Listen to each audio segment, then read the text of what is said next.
bem-vindo ao Papo Cloud, eu sou o Vinícius Perro e nesse episódio vamos falar sobre a tal da marca empregadora. Você já ouviu falar? É aquela marca que tende a trazer melhores condições entre atrações, retenções de talentos para dentro das organizações. Tanto para o mercado de tecnologia da informação quanto para todos os outros, existe um certo movimento de aquecimento e de retenção do melhor talento possível para o seu negócio. Obviamente, o melhor talento para dentro de casa, melhor custo, melhor potencial de entrega de resultados é daquele profissional para aquela organização, não é verdade? E nada de ficar perdendo tempo, batendo no processo de recrutamento. Então, as empresas desenvolveram um processo de marca empregadora. Vamos entender todo esse contexto mercadológico através do nosso convidado, que é o Daniel Consani, CEO do Grupo Top RH. Acho que eu falei certo, né, Daniel? Falou, Daniel Consani, é isso aí. Vini, obrigado pelo convite, é um prazer enorme estar participando com vocês aqui do Papo Cloud. E privilégio mesmo, e bora bater papo sobre premiações, marca empregadora e tudo mais. Privilégio todo nosso, viu, Daniel? Porque, de fato, é um termo que a gente já vem há muito ouvindo no mercado.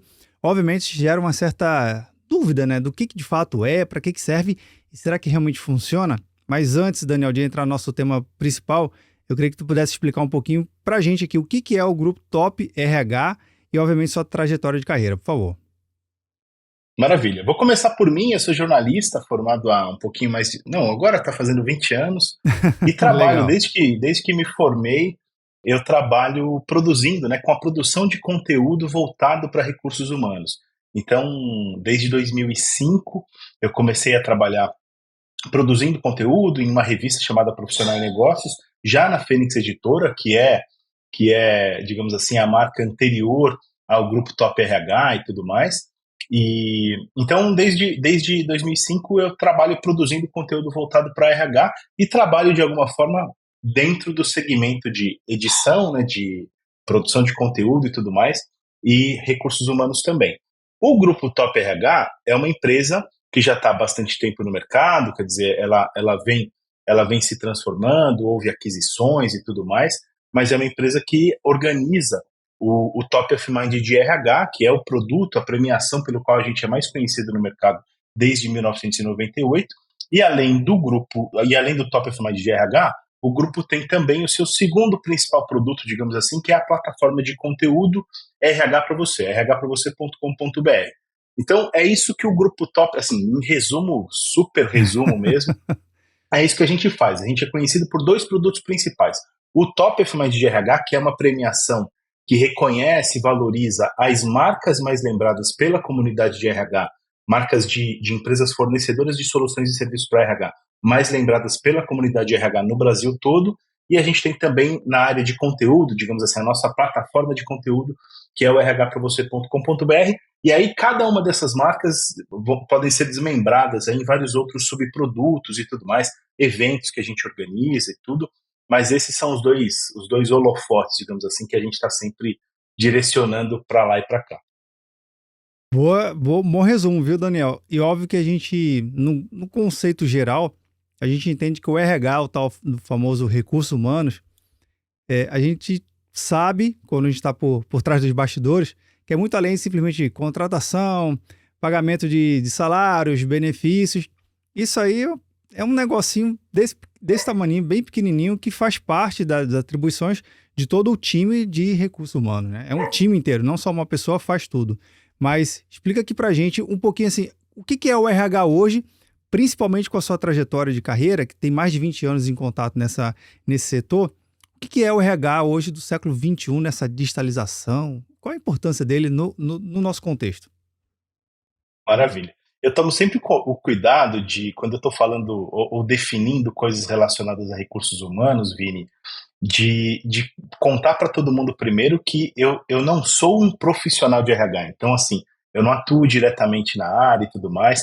Eu sou muito mais um observador, Perfeito. converso com muitos RHs.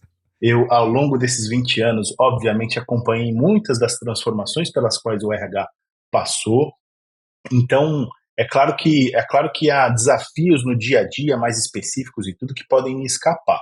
Mas, assim, para falar de uma maneira mais genérica, ou num plano geral, nessas últimas décadas, dá para falar assim, dá para dizer que o RH realmente, assim, ele mudou muito. Lá em 2005, quando a gente começou, a gente falava muito do RH que abraça a árvore, do RH que tem que cuidar das pessoas, né? Aquela Verdade. coisa da responsabilidade social. Os termos também vão mudando ao longo do tempo e tudo mais. E a gente percebe, principalmente nos últimos anos, uma aceleração muito grande na transformação que vem trazida muito pelo que você disse, que é a chamada transformação digital. O RH é uma área hoje que lógico que o mercado é heterogêneo, isso depende muito de empresa para empresa, segmento para segmento, mas é uma área hoje que tem uma importância estratégica nas organizações que 20 anos atrás não tinha. Né? 20 anos atrás a gente estava falando do RH deixar de ser DP, né? O velho departamento pessoal, Verdade. aquela coisa do passa no RH. O RH basicamente, até aquele período, começo dos anos 2000, final dos anos 90, era uma área operacional que cuidava, processava a folha de pagamento, como você disse, né? Processava a folha de pagamento, contratava, demitia e basicamente era isso. Cuidava de benefícios e basicamente era isso. Hoje, há um entendimento muito maior por parte das empresas de quão crucial é o trabalho de RH, justamente porque as empresas são feitas por pessoas, as pessoas são o capital humano é o valor maior de qualquer empresa, o sucesso e o insucesso de uma empresa é determinado pela qualidade das pessoas que lá estão. Então, essa percepção vai aumentando e o RH vai ganhando protagonismo. Ou seja, de fato, hoje dá para conhecer várias empresas em que o RH senta no board da companhia, faz parte do conselho de administração. Então, dita os rumos do negócio, né? A percepção de que gestão de pessoas impacta resultado de negócio. Hoje, eu acho que isso é muito mais cristalizado do que era antes. E a transformação digital ajuda nisso, porque ela automatiza muitos dos processos do velho DP, digamos assim, e deixa o RH mais livre para cuidar de fato do que é estratégico, e não é necessariamente cuidar das pessoas, mas é olhar para o capital humano como algo absolutamente essencial e estratégico para que a organização alcance os resultados. Então, acho sim que o RH tem tido evoluiu muito nos últimos tempos e tem tido uma posição de protagonismo nas empresas que antes não tinha. Que bom que houve essa evolução, Daniel, e a gente, de fato, teve essa transformação lá do DP, Departamento Pessoal, que era muito conhecido, e era um apoio extremamente operacional às organizações. Agora, considerando essa própria evolução do próprio mercado, dos modelos de negócio são cada vez mais ágeis, o conceito da marca empregadora, ela vem para dar justamente essa característica ou deixar essa marca mais consolidada de que houve a mudança e essa mudança ela é associada a um novo comportamento do mercado. Explica aqui para a gente o conceito da marca empregadora e como isso está se desdobrando na ótica tanto das empresas quanto também do funcionário. Boa, maravilha. Isso também data um pouco assim dos anos 90, né? Final dos anos 90, começo dos anos 2000, que a gente começou a perceber uma proliferação, digamos assim, de premiações, certificações, mundo afora, não só no Brasil, voltadas para atestar o quão bom é trabalhar naquele lugar, né? A gente sabe que tem as listas, várias delas, né? Não tem uma só, mas listas que basicamente tentam radiografar quais são as melhores empresas para trabalhar, as mais buscadas pelos jovens talentos e tudo mais. E é mais ou menos nesse período, nesse momento, em que as empresas passam, de fato, a começar a trabalhar o conceito de employer branding ou marca empregadora e perceber o valor disso. Há também um outro componente que acelera a adoção, digamos assim, de programas voltados para a marca empregadora ou employer branding, que é o chamado apagão de talentos, né? Mais ou menos, sei lá, 2007, 2008, com a economia muito aquecida no Brasil, vou falar do cenário brasileiro naquele momento, né? A gente falava muito, a gente fez muito conteúdo, inclusive lá na revista Profissional e Negócios e tudo, sobre o chamado apagão de talentos, porque a economia aquecida, empresas precisando de mão de obra especializada, precisando de grandes talentos, de pessoas de profissionais super qualificados e com dificuldade de encontrar, justamente porque isso é normal, a formação acadêmica não acompanha necessariamente as demandas do mercado e tudo mais. Então, para você atrair os melhores talentos, digamos assim, você precisa se mostrar como uma empresa boa para trabalhar, uma empresa que, de fato, respeita o ser humano, uma empresa que tem diretrizes voltadas para a humanização de processos, para um bom plano de benefícios, um bom plano de remuneração. Quer dizer, você precisa começar a mostrar para os talentos que aí estão, que são escassos no mercado, que assim, ó, você tem um mundo para escolher, mas você pode escolher a gente por isso, por isso, por aquilo, né? Você deve escolher a gente. Então, assim, a gente percebe que os programas de marca empregadora, eles vão se sofisticando ao longo do tempo, muito baseado na dificuldade de encontrar os melhores talentos. Porque é isso. E a gente certamente, todo mundo que está nos ouvindo já ouviu em algum momento falar que em alguns segmentos não é a empresa que escolhe o colaborador, é o profissional, é o colaborador que escolhe em qual empresa quer trabalhar. Isso acontece muito no segmento de tecnologia, por exemplo, é um segmento que está muito aquecido, a transformação digital passa por ferramentas tecnológicas necessariamente. Então, assim, em determinados segmentos, as empresas têm um desafio muito grande de encontrar talentos. Então, assim, e aí, para encontrar grandes talentos, ela precisa mostrar que cuida bem, que gere bem o seu capital humano. Então, sempre que alguém me pergunta assim, pô, mas isso é genuíno? As empresas realmente se importam com pessoas? É claro que as empresas se importam com pessoas, mas é também óbvio, e uma coisa não anula a outra, que o RH está pensando de forma estratégica em como atrair e reter os melhores talentos, porque são eles que vão definir o sucesso ou o insucesso da organização. Então é mais pragmático do que ideológico. Mas, obviamente que sim, as empresas e os profissionais de RH como um todo estão cada vez mais orientados e preocupados com o capital humano, com cuidar da saúde mental, com um capital humano mais diverso. Então, isso tudo é real, é verdadeiro, é genuíno, mas também conversa com uma parte estratégica dos resultados das organizações. Acho que é por aí.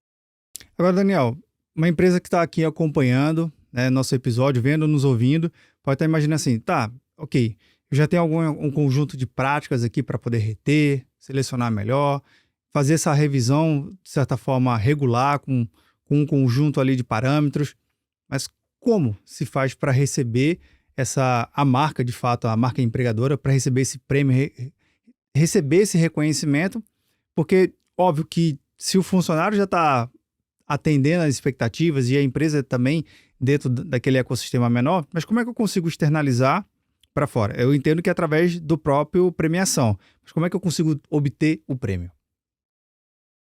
Perfeito. E aí eu vejo dois esforços essenciais, né? Você mesmo trouxe na sua pergunta, Vini, uma questão interna e uma questão externa. Quer dizer, você precisa fazer e depois você precisa mostrar o que está fazendo para que o mercado conheça e tudo mais. Então são duas, e o mostrar para o mercado vai trazer também o reconhecimento do mercado que toda empresa precisa, todo ser humano precisa, todo profissional precisa de reconhecimento, né? A gente também tem essa necessidade de mostrar o que a gente está fazendo e ser validado ou não pelos nossos clientes, pelos stakeholders das empresas como um todo, mas eu acho que voltando no início da minha frase, né? É o fazer e o mostrar. O primeiro precisa ter consistência. Quer dizer, se você quiser mostrar o que a empresa antes de fato, fazer a lição de casa, ter processos de recursos humanos, processos de gestão de pessoas bem azeitados, bem construídos, levando em conta as necessidades do capital humano, de cada grupo de gerações, por exemplo, dentro da organização, quer dizer, isso tudo conectado com estratégia de negócio. Se tudo isso se a maquininha estiver bem construída, bem azeitada, funcionando bem, aí sim é a hora de mostrar. Como mostrar? Aí, é claro, dependendo, e aí cada RH, cada empresa vai ter a sua estratégia. Pô, eu quero aparecer no Top of Mind de RH, porque a gente tem categorias lá de empresas com práticas reconhecidas, eu quero aparecer na lista de melhores empresas para trabalhar, na Top Employers, não sei lá qual lista, e aí tem cada um desses objetivos podem ter estratégias diferentes.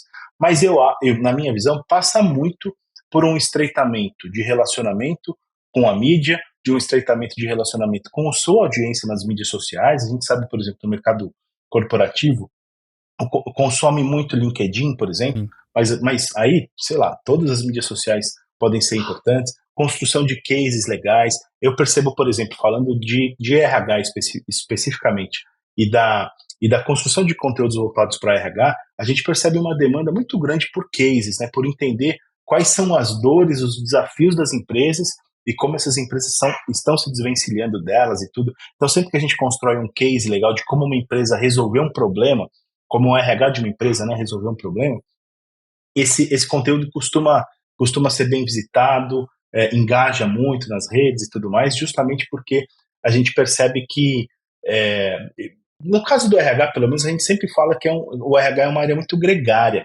eles gostam de se relacionar. Há muito tempo existiam os grupos informais de RH, então assim, o RH gosta de trocar ideias, trocar informações, a gente percebe isso muito no nosso grupo do RH para você lá no LinkedIn, e a gente está com números bem legais, quase chegando a 200 mil seguidores, grupo e company page do RH para você. Legal. Então, assim, a gente percebe que há uma sede, né, uma fome muito grande por troca de conhecimento, de experiências, de entender o que outras empresas estão fazendo e tudo mais. Então, assim, o se mostrar não é por ego. O se mostrar é, olha, eu tinha um problema e estou resolvendo desse jeito. É compartilhar conhecimento. Eu acho que é muito mais esse drive. Assim, eu não estou negando. Ah, tem ego? Tem. O que eu falei, o nosso ego também precisa de reconhecimento. Quer aparecer na vitrine, quer todo mundo batendo palminha lá no LinkedIn e tudo mais. Eu sei que tem esse lado também. Mas o que a gente mais tenta se conectar no RH para você, no Top of Mind de RH, é assim, é o reconhecimento de trabalhos incríveis e o compartilhamento de conhecimento, né? A gente sempre fala disso, de compartilhar conhecimento, de compartilhar inteligência em gestão de pessoas, porque a solução que uma empresa encontrou pode servir para a sua, pode não servir, mas pode gerar inspirações para você vencer um outro desafio que você está tendo na empresa. Então, assim, tudo isso eu acho que passa por esse lance de compartilhar conhecimento. Claro que a vitrine ajuda para você se mostrar como uma grande empresa que tem bons programas de remuneração, bons programas de contratação, processos humanizados, aquilo tudo que a gente falou. Mas eu vejo muito mais pelo prisma do compartilhar conhecimento, compartilhar experiências, e acho que isso enriquece muito a jornada, né, profissional de cada RH, de cada um de nós, na verdade. Daniel, tu pintou um cenário bastante curioso que é mostrar o processo, mostrar como é que está sendo resolvido, né? Existem alguns processos em algumas empresas que se levam meses, né? Eles, inclusive, faz parte da cultura de algumas organizações se vangloriar desse processo extremamente longo, que, com base na fala deles, garante maior nível de assertividade.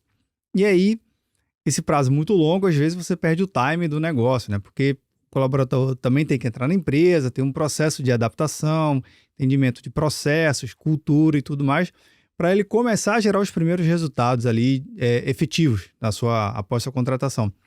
Na sua experiência, que você tem acompanhado várias empresas de diversos setores, existe uma mudança dessa cultura ou ainda não? Você vê que ainda tem alguma outra que fala assim, poxa, eu prefiro ainda passar 6 meses, 9 meses buscando profissional, fazendo uma série de entrevistas para aí sim efetivar, ou isso está caindo um pouquinho de desuso? Eu acho que tem um backlash, né, Vini? E tem pegado muito mal a postura de algumas empresas, e empresas inclusive no mercado de recrutamento, que não é nem só o processo muito alongado, muito assim, distante de um processo que a gente estava acostumado antes, né? Mas é também a falta de feedback, a falta de retorno, quer dizer, a falta de clareza ao longo do processo todo de recrutamento. Eu acho que isso é o mais grave. A, o tempo de um processo de recrutamento, ele pode de fato variar, ele pode ser muito rápido, questão de semanas, ou pode demorar meses.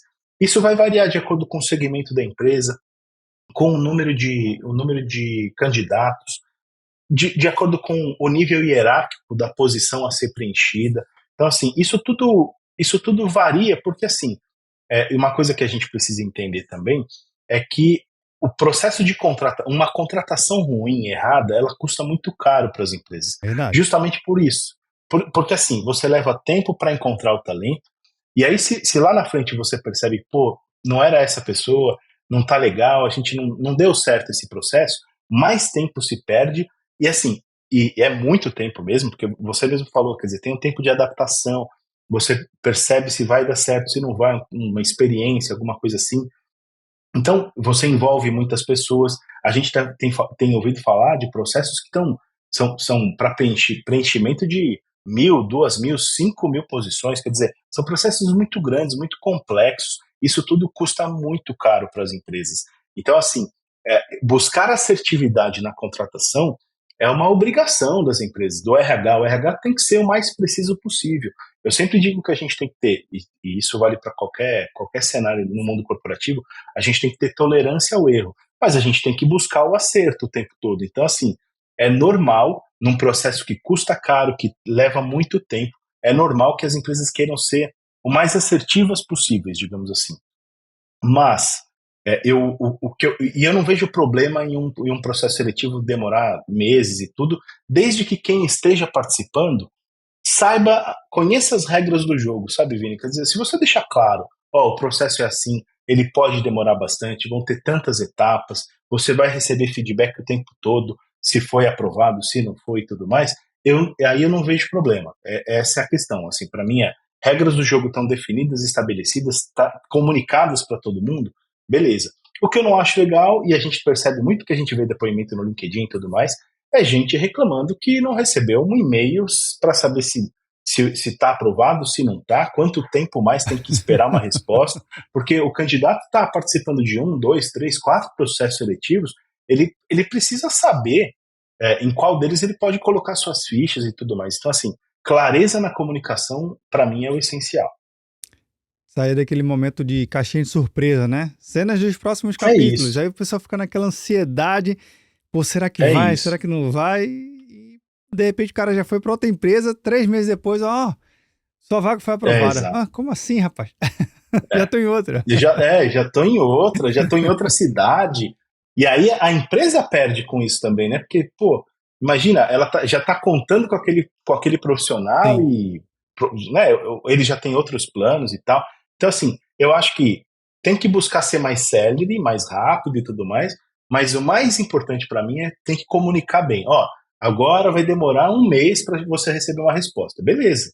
Eu conheço a regra do jogo, posso gostar ou não gostar, mas eu sei qual é a informação. Agora, ficar sem a informação é que é um problema. Poderíamos dizer então que o título de empresa marca empregadora seria um título para inspirar as outras empresas e a empresa que tem esse título manter continuamente os seus processos mais afiados, mais ligados ao propósito, junto à comunidade, junto ao colaborador. Seria essa a ideia? Seria esse grande objetivo da marca empregadora? Acho que sim, é bem isso mesmo. Acho que a palavra inspirar, o termo inspiração, Vini, conversa muito com o que é ser uma boa marca empregadora, porque de fato gera esse aspiracional, né? Gera essa vontade. O que as empresas querem pô, eu quero trabalhar no Google, eu quero trabalhar no Itaú, sei lá, qualquer segmento que você esteja. Mas assim, esse sentimento ele é a base do vou atrair os melhores talentos, pensando na estratégia, resultados das organizações e tudo mais, mas também vou inspirar outras empresas do meu segmento ou de outros segmentos a seguirem esse caminho também, ou pelo menos compartilhar as minhas ideias, compartilhar as minhas práticas, para que isso de alguma forma fomente, contribua com a evolução do segmento e do mercado como um todo. Então, acho que tem esses dois vieses. Estou atraindo os melhores talentos, mas estou compartilhando as minhas práticas para que isso de fato inspire, gere conhecimento, gere novos insights e contribua com a evolução do mercado como um todo. Acho que sim.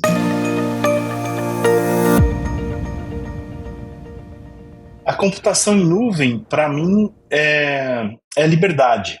É uma ideia de que a gente está menos preso a, a, a gadgets, a equipamentos, às tecnologias e muito mais livre para pensar as coisas e trafegar informações de uma maneira muito mais livre e muito mais moderna, né? Acho que respondendo às demandas da transformação digital, de tudo que a gente precisa para prosperar no mercado de trabalho como um todo. Mas a ideia de computação em nuvem, para mim, tem muito a ver. Claro que a gente pode ir por um caminho mais de sei lá, de mineração de dados e tudo mais, quer dizer, tem toda uma questão mais técnica, mas o que eu associo mais é com uma sensação de liberdade, de tráfego de dados de uma maneira mais livre, mais aberta, desde que sempre em rigor com as legislações locais e tudo mais. Maravilha, compartilhar aqui sua ideia. Daniel, muito obrigado pela sua participação aqui no podcast. Adorei os insights. Volte mais vezes. E vamos trazer aqui uma empresa com marca empregadora, viu? Vou compartilhar um case aqui bem real, vai ser legal. Show de bola, Vini. Pode contar comigo, com a minha participação sempre que você quiser. É um prazer enorme participar. Privilégio, como eu falei, ter recebido esse convite de vocês. E desejo muito sucesso para o Papo Cloud sempre. Vamos que vamos.